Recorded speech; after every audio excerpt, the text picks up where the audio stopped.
Hello everyone and welcome to the second episode of In Depth. Following up from where we left off, tonight I'm going to talk about the scientific method.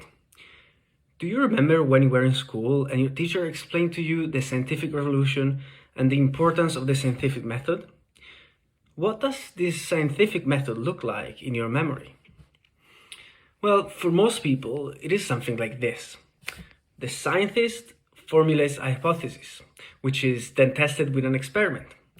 If the experiment confirms the hypothesis, then the hypothesis is considered valid and we have a brand new theory. Sounds good, right? Simple is good. And this is why many people, especially non-scientists, believe this to be the holy grail of scientific discovery. But, surprise, surprise, it is not how science actually works, or at least not how it should work. Another idea that we take for granted and never think about is being challenged. Always though with the objective of building back something more complete. So let's make it a bit more fun today and tell the story of the scientific method in chronological order. A bit like a fairy tale, except this is far from it. For the hero of our story, the scientific method never reaches a happy ever after.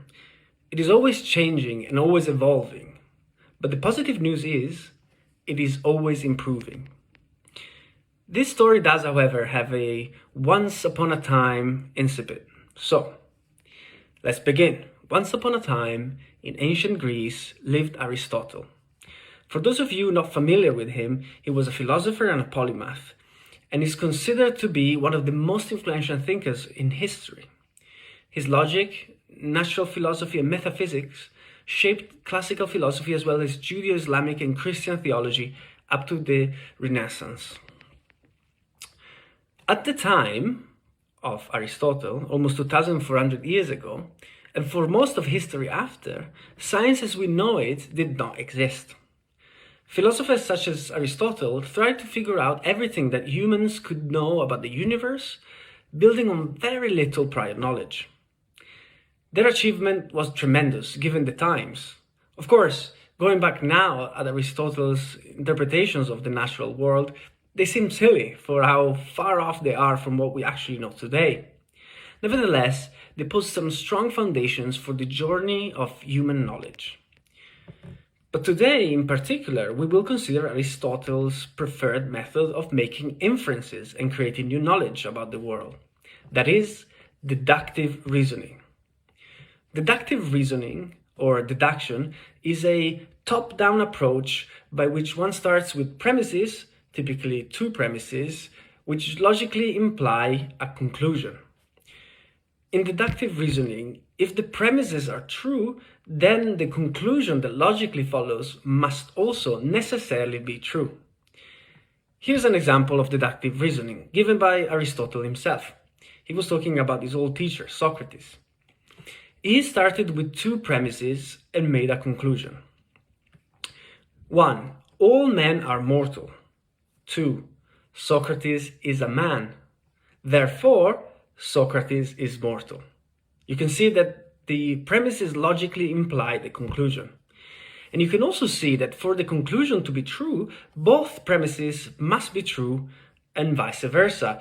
If we found that Socrates was still walking among us today, 2,400 years later, we would be forced to check our premises and conclude that at least one of them must be false. Either not all men are mortal, or Socrates is not a man. Deductive reasoning is a powerful and pure form of reasoning. It is the reasoning we use in mathematics, and has been the prevalent form of reasoning in natural philosophy, which is what science was called before science, for most of the course of history. No one would dare contradict Aristotle. This is, of course, until Sir Francis Bacon came along in the late 1500s. The Viscount of St. Alban not only served as Attorney General and Lord Chancellor of England, he was also a prolific philosopher and one of the most prominent figures of the scientific revolution. Bacon was the first advocate of inductive reasoning, contradicting Aristotle for the first time in centuries, a true revolution. While deduction, as we've seen, is a top-down approach, going from the more general like all men are mortal, to the more specific, Socrates is mortal, induction or inductive reasoning is a bottom-up approach, from the specific to the general.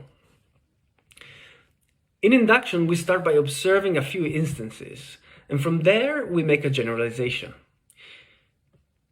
We observe, for example, that 1 or 2 or 10 or 100 swans that we come across are white. We conclude that all swans are white. Suddenly we can create theories about everything we observe without being limited to the strict logic of deduction. This approach is also known as empiricism, and Bacon is considered to be the father of it.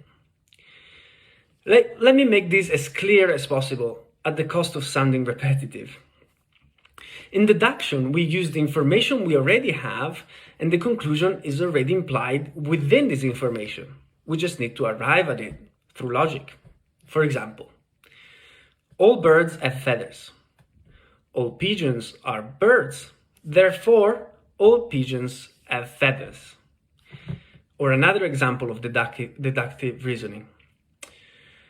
All numbers ending in 5 are divisible by 5. 65 ends in 5. Therefore, 65 is divisible by 5. This is deductive reasoning. So, what was so revolutionary about Francis Bacon and the scientific method based on inductive reasoning? Well, with deduction, it is difficult to extend our knowledge far beyond the few axioms which we hold as absolutely true. In inductive reasoning, like I said, we can go beyond the information we have and make generalizations or analogies. For example, we see regularities in nature and assume that they must apply to everything. All the sequoias trees I have seen are huge. Therefore, all sequoias must be huge. Or, every time the wind blows from the north, a thunderstorm follows. The wind is blowing from the north right now, so a thunderstorm must be coming. Another example of inductive reasoning. Every child who has tasted my cookies loves them. All children must love cookies. These are all generalizations. But there are also analogies in inductive reasoning. So, if I dig out the fossil of a dinosaur with sharp teeth, I can infer that it must have been a carnivore, as all animals with sharp teeth that I've observed in the present are carnivores. I made an analogy to create new knowledge. Most scientific theories and laws of nature have been inferred inductively since the scientific revolution, as these are the best possible explanations consistent with evidence. This way, science teaches us more than we could simply deduce. Statistical inference is the ultimate form of induction. From data, based on a sample of a population, we infer the characteristics of the entire population. This sounds all great, of course, but some of you will have already picked up the main limitation of inductive reasoning, which is that even theoretically, we can never reach certainty. And this is true for modern science. The more evidence we produce, the more we can rule out what is not, but never say for certain what is. So, let me introduce the next character in our story, David Hume, Scottish philosopher of the 18th century. While he, like Bacon, believed in the usefulness of the empirical method, he was also the first to espouse its theoretical limitations. As the most influential skeptic of the Enlightenment, he argued that induction and causality cannot be considered rational, but more of a form of mental habit, or a heuristic, as we would call it today. And if this sounds all like jargon, let me give you some examples, as always, to make this clearer. In the 2nd century, the Roman poet Juvenal used the term black swan to indicate something rare or practically impossible. For most of history after Juvenal, the term black swan was used as a metaphor for something impossible. All swans observed were white, and by induction, all swans were thought to be white. This, of course, until in 1697, a pair of Dutch explorers observed a black swan for the very first time in Australia. So here's the point that I'm trying to make. If I observe only white swans, by induction, I can generalize and say that all swans are white. The more white swans I see, the more my theory seems to be validated. But no number of white swans, no matter how large, can make this theory proved and true. On the other hand, observing only one black swan is enough to falsify the theory that all swans are white. So, inductive reasoning can never lead to certainty because we're not using complete information and because observations that seem to confirm a theory can change. Bit of water.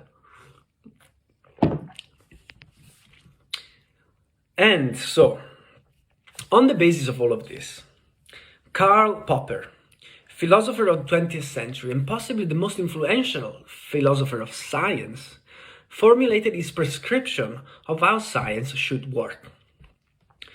At this time, or at his time, in the early 20th century, he observed the work of two very influential figures, Albert Einstein and Sigmund Freud, the father of psychoanalysis.